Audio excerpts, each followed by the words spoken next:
Hi guys, I want to talk about cypress-map plugin, how nicely it fits into Cypress 12's retry chains, and why it's the functional programmer stream. So it's a plugin by Gleb, Grep, Cypress Gleb, and I was playing around with it in his network exercises course.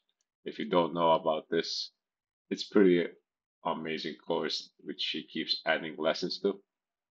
And while playing around with it, doing the solution, I realized, whoa, this is actually very cool because uh, usually what we do is we just get some data from the network and then we shape it and we make some assertions on it, right? So let's look at that data. It is Angular Real World IO, and we have these articles here, right? Each one has some favorite and so many things about Angular.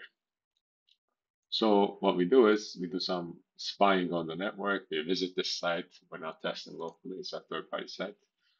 And we yield the response, body, and articles, which look like, look at the dev tools. It's an array of 10 articles. And we look at the first one, it has author, body, favorites count. So we're considering what the favorites count is, and we're going to do some work with that. Anyway, so we yield the articles and we get this array of 10 objects. So if we print this right now, using cypress-map print command, we see that it's an article array, an array of objects. So I'll just save it.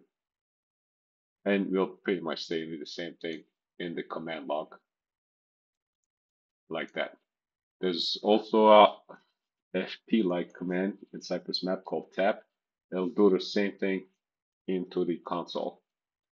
Of course, you still see it in the time travel debugger, but it's nice to have this tab. And both these commands are better than log because they yield. So whatever comes to them, they return whatever came to them, yield the subject into the next line. For instance, instead of print, if I use log in here, since it doesn't do that, it yields an empty array and doesn't really work, right? So log, what would you do here? I think what you'd have to do is maybe then and then console log, right? So I think log should just work like this print. That's what I would like to see. Anyway, so this is why we use print right here. And what we want to do in this whole thing is we want to yield, we want to get these array of articles and get the favorites count property. And then at the end, it's going to be like this array. And we want to make sure that each favorite count is within 1 and 1000. Now here is the vanillaJS version. And we have some options here. We can use lodash because it comes with Cypress here. I just destructured that just to make it shorter. The same thing has the lodash version.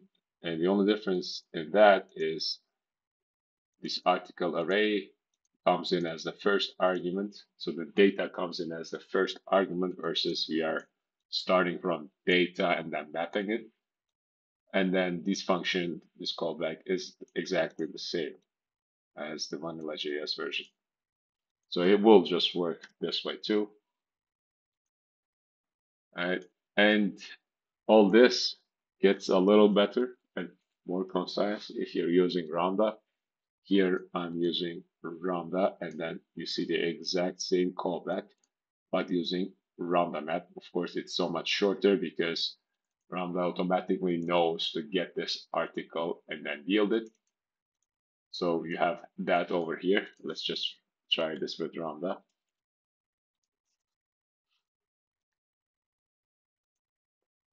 It's the same thing.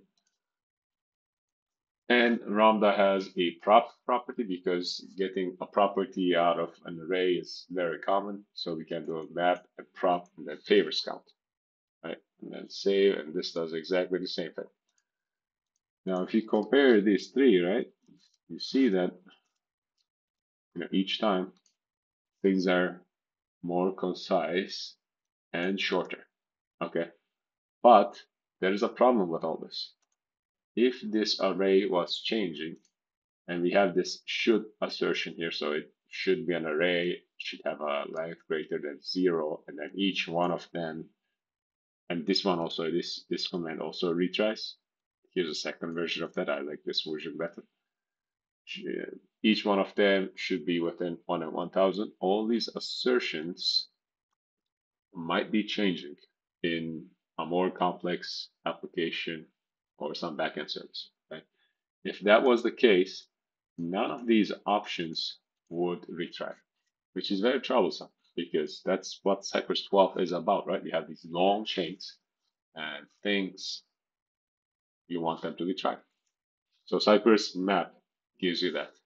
So here is that version, the Cypress map. It comes as a part of the Cypress chain.